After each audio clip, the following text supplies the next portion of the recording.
Hey guys, this is Steve from the Adventure RX. Our mission is to encourage you to live a more adventurous and creative life. And this weekend, I am back at my home. I'm back where I grew up in upstate New York. I'm visiting my dad, who has now turned my old room where I slept for many a year. Now apparently that is for storing paper towels and toilet paper, but there's still a lot of great memories there.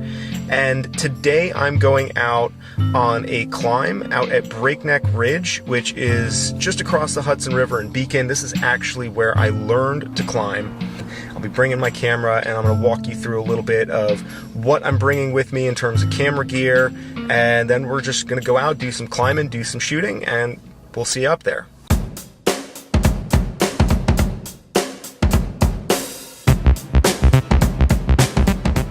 So since this is more of a climb, at least for the first half of this outing, than a hike, I want to travel super light, so I'm only bringing an extra layer. I'm bringing obviously my shoes with that, and then I'm gonna bring a small pack that will contain, I got my diabetes stuff in there, got some blood sugar testing equipment, I have my insulin, I have my food, just got a few extra snacks, got a headlamp, got about a liter of water. And then in terms of camera equipment, the only thing I'm bringing one small camera, which is a Sony RX100 Mark IV. I've got a handful of extra batteries because this thing really does eat battery. So I want to make sure that I have plenty to accommodate its appetite, and I also have an extra SD card, a little case, and I'm putting this all together in the Peak Designs Field pouch, which is a little small, low-profile pouch that carries just the main stuff that I'm going to need and nothing extra, because again, when balance and precarious positions are going to be a big part of this outing, I want to make sure that I don't have anything with me that's going to throw me off balance, weigh me down, slow me down, but I want to still be able to get good images, good video. And right now, I'm recording this on my Lumix G7. Everything from this point on is going to be on the Sony RX100 Mark IV. Okay, well here we are at the bottom of the route, and more or less going up there. According to the Palisades Interstate Parks Commission, we must be expert hikers in top physical condition to perform this task. I think that's a nice validation, but I think if you're careful, that's the most important thing, and go slowly.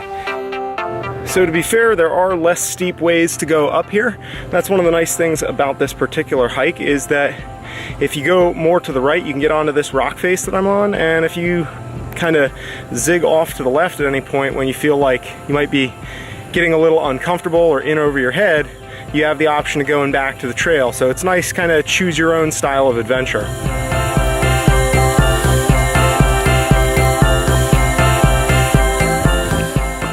So I think it's fair to say that no camera is going to be any better than the person operating it, but one of the things that really makes a big difference to me is the size of the camera that I'm carrying, and I would not at all be comfortable being up here in a decently exposed position like this if I were carrying around camera gear that was flopping all over the place. And so a lot of times we have to think about the trade-off between maybe performance and size and cost versus the limitation that it's going to put on what it is that we're trying to do in the first place. Because if you're trying to do this hike or this climb, you know, and you can't get up the climb because you're carrying a camera that's whacking you in the knees constantly and that you're afraid to jostle around a little bit, it's going to make a big impact. And so that's something that is really important to think about going in.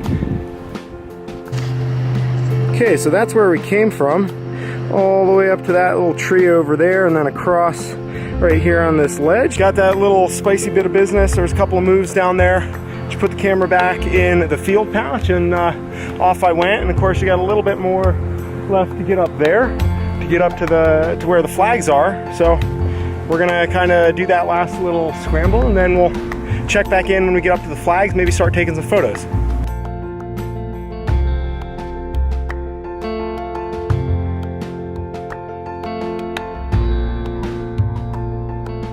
I'm went up through a little cruxy section that was just down in here in this notch. I kept finding that the bag would kind of like rotate forward and swing like so. To get it fully snug around my body, there's always this play, so it's able to kind of swing around. If I were able to tighten it a little bit more, I could really crank it down and secure it so it would be out of my way.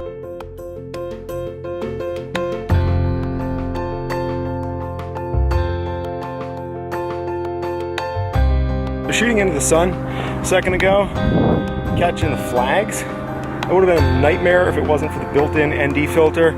Real simple, just pop that built-in ND filter on, gets way darker, and the picture looks a lot better. And I've had a lot of shots ruined on these kind of outings because it's just too bright and there's nothing you can do about it.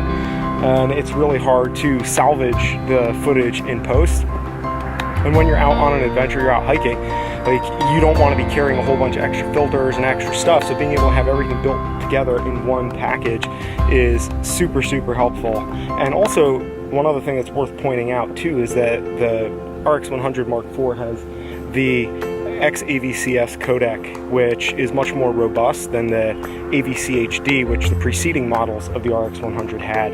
And so that makes it easier to salvage stuff and to kind of repair shots that maybe didn't get the best lighting when you're out doing this kind of stuff.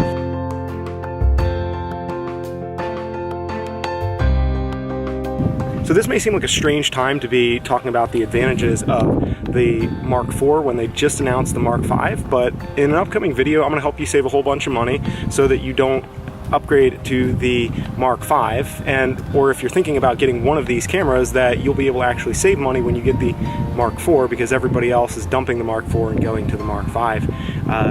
In short, I think that the Mark IV is better value for dollar at this point, and it's going to be even better as the price drops with the new model coming out.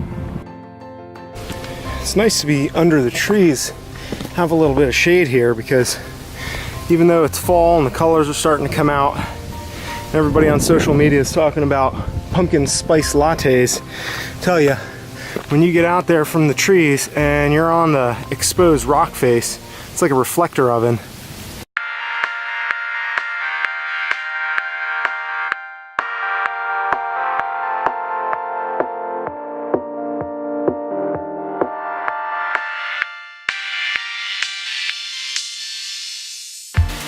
Okay, we are gonna head downhill off the main trail now, stay in the canopy a little bit, and we're gonna head down. There's some old abandoned farm buildings that should be in pretty good light by the time we get down there, and it's a nice shortcut to head back with the car. And I love photographing old turn-of-the-century abandoned buildings. They're a little bit spooky, and this time of year it's pretty fun.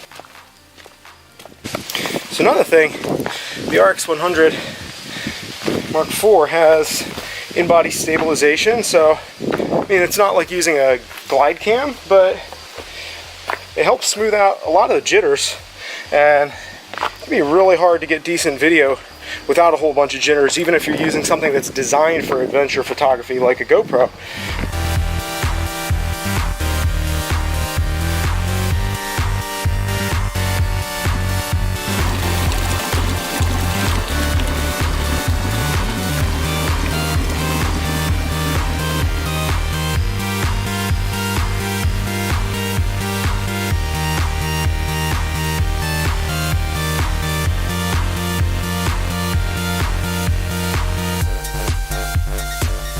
So this used to be a chicken farm back in the early 1900s, and then everything burnt down.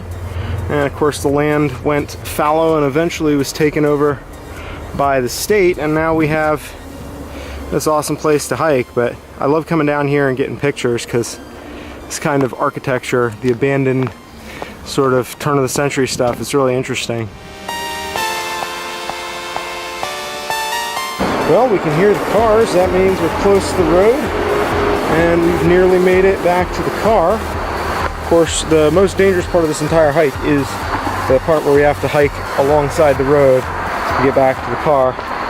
Drivers around here are not reputed to be very cautious, so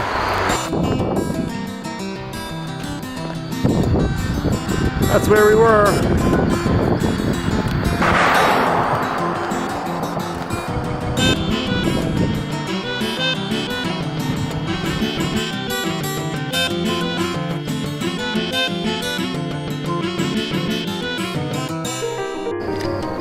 pretty good little outing. We got about 3.5 miles or so up the white trail, cut off with the yellow, and then down the red. Nice little loop with about 1,500 feet of elevation gain. Okay, blood sugar's a little bit on the high side, $1.57. It's been that way kind of all afternoon. Hasn't really gone up too much, hasn't gone down. I'm happy with that. Guys, thanks a lot for joining me on this episode of the Adventure RX. I hope you enjoyed learning a little bit more about some of the tools that I use to go out and capture adventure and have a way to share it. And I hope that if you like this video and if you want more information like this, you want more videos like this, that you'll subscribe and join us on our journey, because I believe that everybody does not have to be a professional photographer to go on adventures and capture them and have something really meaningful and beautiful to share with other people. And so that's what we're doing here. Just want to give some closing thoughts about this camera and about the field pouch that I was using to carry it. And I would have to say that this combination is outstanding for any kind of adventure work. The biggest benefit to a camera is when it doesn't get in your way, because when you're out on an adventure of any kind, you have bigger fish to fry than fiddling with your camera. And having something that's not super fiddly, that's not big, it's not cumbersome, that doesn't slow you down and prevent you from doing what it is you came out there to do in the first place, that's super important. And I feel like the RX100 did that really well. And I feel like the field pouch, although it is not cheap, I feel like it carries really nicely and the carrying system is outstanding. So I am going to do a full rundown video about the RX100 Mark IV and some of the specific pros and cons of it that might be interesting to you if you're looking to use this camera for adventure photography, travel photography. So make sure you subscribe and check that out.